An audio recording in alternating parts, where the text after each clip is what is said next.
Next speaker is Derek Tournear. Derek has worked for IARPA, DARPA, LANL, and a few other initials. He worked for Acellus in Herndon, then he worked for Harris, and after that he went to the DoD. He's lived in some of the better places, or worked in some of the better places, such as Dothan and Yuma and Herndon. But maybe someday he'll get to move to Huntsville. You have enough commands and things here that maybe you can draw him in. But Derek is the acting director of the Space Development Agency, and he's developing the research and engineering roadmap to address future gaps in the DoD space architecture. He's going to answer questions. So build up a list of questions as he speaks, and we'll go through as many as we can. Derek, thank you very much for coming. Thank you. Thank you. No, thank you for this opportunity. So I'm really happy to be here because I think the American Astronautical Society does a lot of good work, not only keeping industry and government aligned to make sure that we focus on the right technology going forward, but most importantly, I think, is to excite students to stay into STEM and be able to do that for the next generation of people that are going to do space exploration. And what's near and dear to my heart, space technology for national defense. And that's what I'd like to talk about today with the Space Development Agency. Excellent. So on the 18th anniversary of 9/11, I don't think I can overstate the importance that the world is a dangerous place. There's a lot of threats to America and her allies. Now what I want to point out is that our military is the most capable military in the world with our allies. But we are reliant, and our whole national security infrastructure is reliant on space, what it provides to the warfighter and what it provides for the homeland. There's no way I could have made it here today without GPS telling me which way to turn. We're just that reliant on it. But we're not the only ones that know that. Obviously, our adversaries know that. Our adversaries have plans in place to be able to take out our space capabilities, and they also know what our strengths and weaknesses are in space, and they plan to operate within those gaps. So what's more critical that we've noticed is we can usually do a really good job of developing space technology to keep up with advancing and keep ahead of any threats and keep ahead of our adversaries. Over the last 10 or 15 years, there's been some developments that are quite frightening, actually. Primarily, it's in how fast we can put out technology compared to how fast our adversaries can. We have cycles that are on the order of 10, 15, 20 years to get a new technology fielded, from concept to fielding. Where we've noticed that some of our adversaries, for example, we've noticed some Chinese do developments where they've gone from PowerPoint to demonstration in on the order of 5 years. That's pretty frightening. That turns that cycle much more quickly. So we have to react. So in 2018, the Department of Defense put out this National Defense Strategy. And the National Defense Strategy had a set of goals. And these goals, you'll notice I'm not going to read through them all, but they're not really technology focused. What they are is they're speed focused.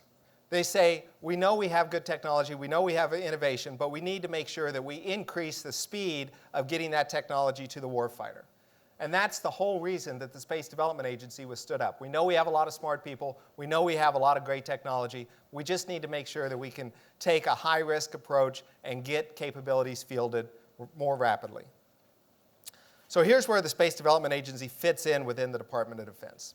All right, so there's that National Defense Strategy. That's put out at the Secretary of Defense level and says, this is what the department should work on and will develop. And that sets out the overall modernization priorities. And there are 10 technology areas that need these modernization priorities. Underneath the Secretary of Defense is the Undersecretary of Defense for Research and Engineering, Dr. Mike Griffin, who sends his regrets that he wasn't able to be here today, but he was trying to. So he is in charge of making sure that all of the military technology modernization strategies are in effect and pushing forward. And in fact, I have two hats. One is the acting director of the Space Development Agency. The other is the assistant director for space. So there are 10 technology areas in the National Defense Strategy. Space is one. There's an assistant director for each of those technology areas. So underneath research and engineering, they have purview over the entire Defense Department. So they're not stovepiped in one specific service. So they can have purview over the Air Force, the Army, the Navy, et cetera, everyone that's doing work in space, and try to coordinate that. And that's where the Space Development Agency falls in. Space Development Agency reports directly to Dr. Griffin with the concept that we will be the orchestrator of the development and fielding of the next generation national defense space architecture. And we will work amongst all of the services and everyone else that's working in space to make sure there is a single coherent architecture moving forward. And then eventually, when the Space Force is up and running, the Space Development Agency will fold under that because it will be then an acquisition agency within the Space Force. So that's a big order. So where do we focus? Well, fortunately, the department has given us some guidance on where we want to focus our efforts. Last August, there was this report to Congress called the Section 1601C report, colloquially named as the DoD Space Vision. And it outlines 8 capabilities that don't exist today that we need to be able to ensure that we can maintain deterrence and win a war in space. These 8 capabilities you'll see here. So they are targeting support, so that is basically sensor to shooter, anything larger than, say, a truck. We want to be able to maintain custody of that and give a targeting solution directly to a weapon system. Advanced tracking for advanced missile threats. So this is, new threats such as hypersonic glide vehicles, et cetera. Alternate PNT, a way to maintain precision, navigation, and timing in a GPS-jammed environment or GPS-denied environment, primarily focused on regional conflicts. Space situational awareness and deterrence kind of go hand in hand. We want to be able to see and know what's going on in space so that we can react appropriately once we see that there's a threat that's occurring. And then common ground support, that just wants to make sure that we leverage all the investments being made on the ground so that we don't reinvent the wheel for each satellite system in its own stovepipe. And then battle management, which ties everything together. That is our autonomy layer, if you will, and I'll talk a little bit more about that.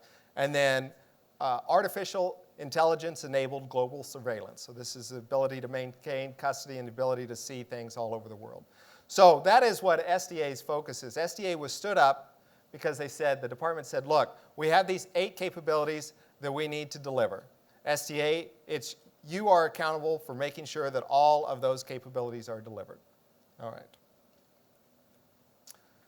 So in order to do that, we are going to make sure that we have a few guiding principles that we operate under. The first one is we are threat-driven. We have an actual warfighter council that gets together and says, these are the threats and this is the capabilities that we think the warfighters on the ground and in the air and at sea need. So take a return on investment approach to determine what you need to do. So we don't have a set of list of requirements that say thou shalt do A, B, and C and make sure that you spend to get A, B, and C. What we have is a list of capabilities. We rack and stack those based on the return, meaning what capability that gives to the warfighter, over the investment. How much is it going to cost to get that capability? And then we rack and stack those, and we just invest in those accordingly. And the goal is every 2 years we will have spiral tech developments.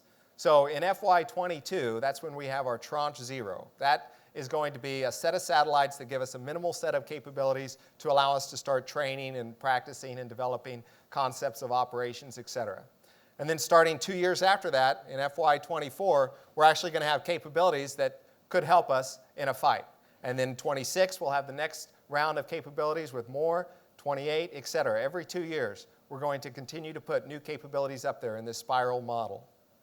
And that's the other things that we want to talk about are what we focus on.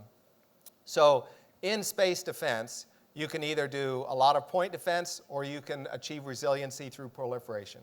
There are pros and cons to both approaches. But in the Space Development Agency, we are going to focus on resiliency through proliferation versus resiliency through point defense. And that's kind of our mantra. Leveraging partners to achieve success. So I mentioned those 8 capabilities, and I said we are accountable for all 8 of those capabilities. That does not mean that the Space Development Agency will build out all of those satellites to achieve all of those capabilities. We are working with other entities, Air Force, Missile Defense Agency, the intelligence community, et cetera, to be able to field capabilities so that when they all fold together into this architecture, all of those capabilities are addressed. Doesn't mean Space Development Agency will build everything. We're not responsible for building everything, but we are accountable for making sure that everything gets addressed in the architecture. And this is a notional architecture. So we're revising this. As I mentioned, this will never be written in stone. This is going to be continually updated every 2 years in a spiral development, but this is notionally where we are now. So to achieve those 8 capabilities, we have 6 space layers and then 1 ground layer. And I'll walk through this icon here that kind of talks through these. So the backbone of what we need is this transport layer, data transport layer, communication layer, whatever you want to call it. This is a mesh network in preferably LEO, maybe MEO, but it's a mesh network, all interconnected with optical crosslinks, so this is your internet in space.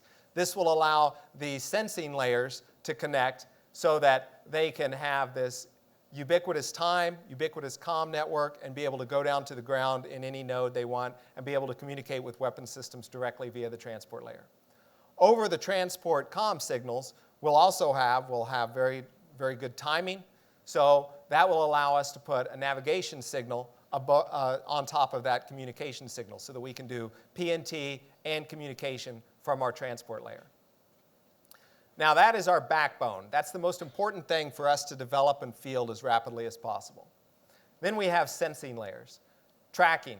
This is our advanced missile tracking. So this is notionally, an OPIR type system, and we're working very closely with MDA, the Missile Defense Agency, who will likely be the ones that build out the satellites necessary for this tracking layer. And then those data from that sensing layer will plug into our transport layer. Custody, that is our ISR layer, if you will. That is the ability to do that tracking mission of targets on the ground that I mentioned so that we can detect, maintain custody, and then give a firing solution directly to a weapon system.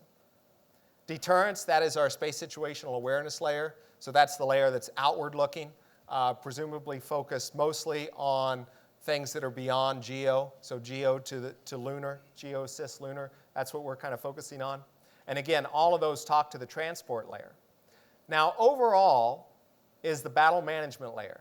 Battle management is our autonomy processor. That's our onboard processing. That will allow all of these layers to work in real time together and be able to work autonomously to a certain extent and be able to do tipping and queuing between the layers and be able to do the communication routing on the transport layer. So battle management is the application layer or the operating system, if you will, that runs across all the layers. And then each of these sensing layers would have its own apps that run on that operating system that provide the necessary data to the transport layer. And then, of course, we have a support layer on the ground to make sure that we can do our launching, we can do our ground, and any user equipment. But our plan for the user equipment is to use existing user equipment, specifically go over existing data links, such as Link 16, et cetera.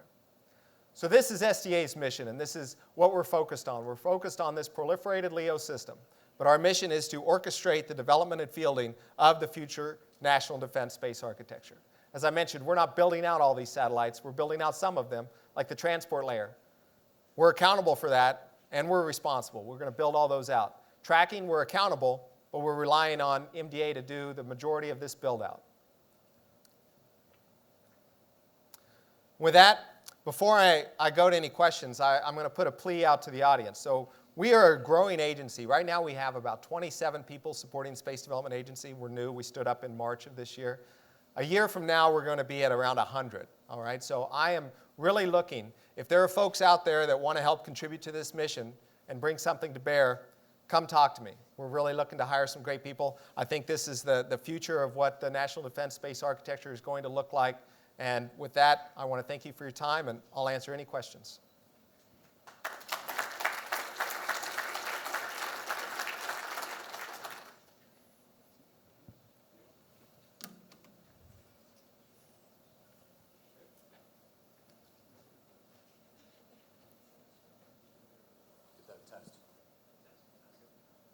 Testing. Sir, thank you very much for being here. Question I have kind of dovetails on your comment about rapid development of our adversaries. I think you mentioned 5 years from PowerPoint to realization of a technology. In the 2018 threat brief, there was an unclassified version that talked about the Chinese are developing the possibility of an SHF jammer on orbit. What kind of things do you perceive will be the impact of your plan on something like that? I won't comment on any specific threats, but I will comment that jamming of our ground systems and jamming of our space systems is a threat that we're worried about. Proliferation buys you a lot of advantages there.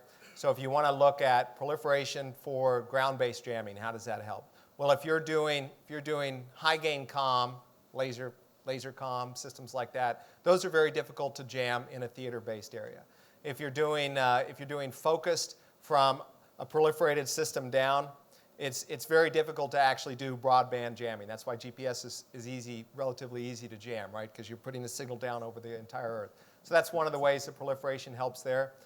If for the space-based jamming area, the advantage there is the proliferation with this mesh network. If one is being jammed so that it cannot communicate to the ground, that system can use its crosslink to go somewhere else that's not being jammed, all in real time, and do that autonomously. The battle management layer helps with that. So that's why we see proliferation will certainly help with any kind of jamming threat. Hi, Pat Maloney from the Aerospace Corporation. You talked about the fact that looking forward, deterrence from the GEO to cislunar, I'd even say LEO to cislunar for the DoD side. Do you believe that DoD has taken up the mantle that all assets, civil, commercial, need to be protected? And if so, what is SDA thinking about doing about that? Excellent question. So the department has maintained, right, that we will ensure freedom of operation in space, just like we maintain freedom of operation of the seas. And so that is something to maintain commerce and maintain good activities for space exploration. We need to ensure that we can maintain that open lines of communication, if you will. So SDA's part of that mission is to ensure that we can provide the knowledge of what is going on in that entire environment so that we can recognize and detect and then tip and cue other folks that may want to, for example, if you want to have a détente on the ground or start with some kind of sanctions and at least point out there's attribution to say, hey, this is a threat. We know who's behind this threat. What are we going to do about it? SDA's goal is to make sure that we're able to answer and identify those questions. Yes, hi. Wendy Whitman-Cobb, U.S. Air Force School of Advanced Air and Space Studies. How much thought has been given to declassifying threats and capabilities with an eye towards justifying the need of a Space Force or for justifying the need of further development of such capabilities to defend against those threats? Could you rephrase that question? I'm not sure I understand. Yeah, how much thought is being given to declassifying declassifying some of these threats and capabilities to help make the case that a Space Force is needed and warranted? So I won't speak for the Air Force or General Hyten, but I will say that General Hyten has been very forthright in saying what those threats are and what capabilities we need. I would highly recommend anyone to go and look, for example, at his 60 Minutes interview and see that. Beyond that, I won't comment on policy and their aspects to declassifying different specific threats. There are a number of key core technologies that you need to invest. I'm sorry, I'm up here. I'm Where are right in the lights, actually. Okay, It's almost impossible to see me right here. But there are a number of core technologies you need, things like quantum communications. Are you going to invest in those yourself? Are you going to work with DARPA? How do you decide when a technology needs to be in the Space Development Agency or No, organization?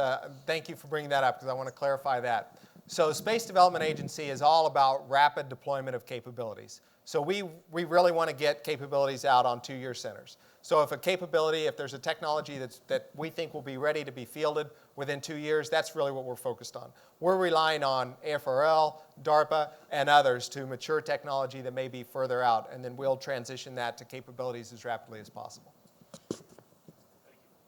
Got a question on this side, over there? None on my side. Yeah, hi. Frank Slazer, Aerojet Rocketdyne.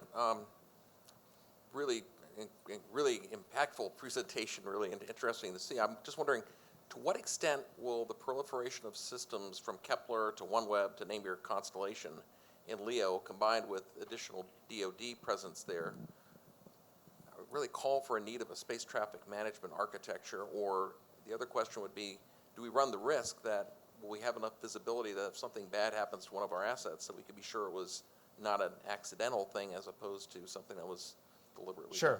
Sure, I understand the question. So a couple points there. One, I want to ensure that, Space Development Agency is extremely excited and supportive of any of these large constellations that are wanting to proliferate in LEO with their commercial. Not only will that help us by increasing the industrial base, it will burn down a lot of the technology risk, and be able to, we want to rely on COTS as much as possible. So if they've developed that, we want to be able to utilize that for our defense needs and field it.